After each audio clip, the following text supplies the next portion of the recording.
Hello, bachcho, let's read the question first. And question says that in an inertial frame K, there is uniform magnetic field B with induction B. Find electric field strength in frame K dash in which it moves relative to K with a non-relativistic velocity V with V perpendicular to B. To solve this problem, consider forces acting on imaginary charge, both reference frame at moment velocity of charge in frame K dash is equal to 0. So students से पहले आपको समझना होगा कि की concept क्या use हो रहा है. सो की concept is theory of relativity. Theory of relativity. तो देखो, जो थ्योरी ऑफ रिलेटिविटी का यूज करके इसमें करेंगे. देखो, आपको पता है, अगर मान लेते हैं यहाँ पर क्वेश्चन में कह रहा है बच्चों कि एक फ्रेम के है, इसमें आपका मैग्नेटिक इंडक्शन क्या है बच्चों, बी. राइट. इसके रिलेटिव आपका एक चार्ज जो है मूव कर रहा है, मान लो वेलोसिटी वी से. राइट. तो इस पर मैग्नेटिक फोर्स लगेगा बच्चों, एफ एम कितना लगेगा, Q V cross B.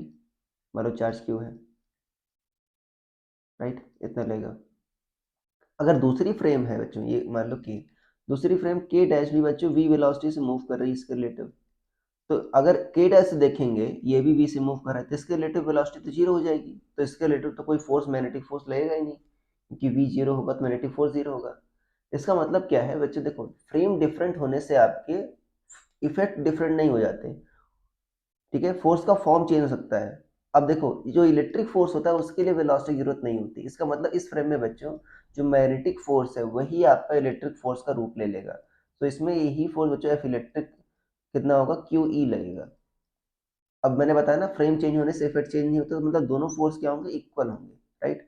So Q E will be equal to Q V cross B. तो ई जो होगा इलेक्ट्रिक फील्ड वो क्या होगा, वी क्रॉस बी से दिया जाएगा. ठीक है ना.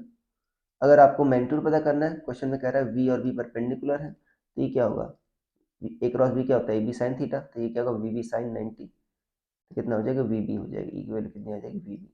ठीक है. तो ये है बच्चों आपका आंसर आएगा, वेक्टर फॉर्म में ये हो जाएगा. So I hope you understood it well. Best of luck.